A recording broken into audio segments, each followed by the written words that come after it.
If CapCut is showing a file not supported error, don't worry, because in this video I'm going to walk you through the quickest ways to fix it step by step. This is a super common issue, and in most cases it comes down to the file format, a corrupted file, or even something as simple as the file being stored in the wrong location or having a problematic name. By the end of this video, you'll know exactly how to get your media importing properly again. And if this tutorial helps, make sure to hit the like button and subscribe for more quick CapCut fixes and editing tips. Alright, let's get into it. First, check the file format.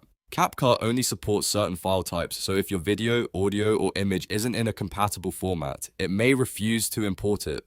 The most common supported formats include MP4 and MOV for video, MP3 and WAV for audio, and JPG or PNG for images. So before anything else, take a look at the file extension and make sure it matches one of those supported formats. If your file is in a different format, that could be the reason CapCut is blocking it. In that case, you may need to convert it to a supported format before trying again. Next, check whether the file is corrupted. Sometimes a file is technically in the right format, but the file itself is damaged or incomplete. A simple way to test this is by opening the file in another media player or viewer. If it doesn't play properly there either, then the file is likely corrupted. If that happens, try using a different copy of the file or re-download it from the original source. A fresh, undamaged file usually fixes the issue right away.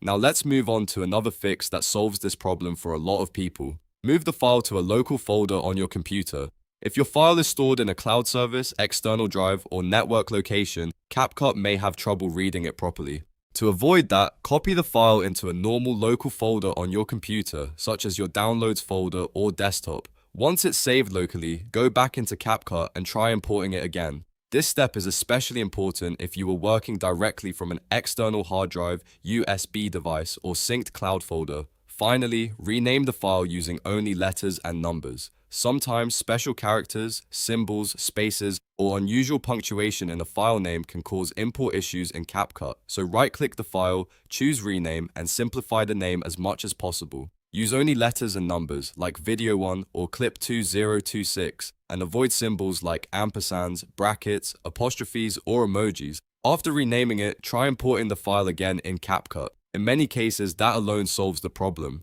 So to recap, if CapCut says your file is not supported, first make sure the format is compatible, then check that the file isn't corrupted, move it to a local folder, and rename it with only letters and numbers. Those 4 steps fix most CapCut import issues without needing anything complicated. If this video helped, don't forget to like, subscribe, and turn on notifications so you don't miss more editing tutorials and troubleshooting guides. Thanks for watching, and I'll see you in the next one.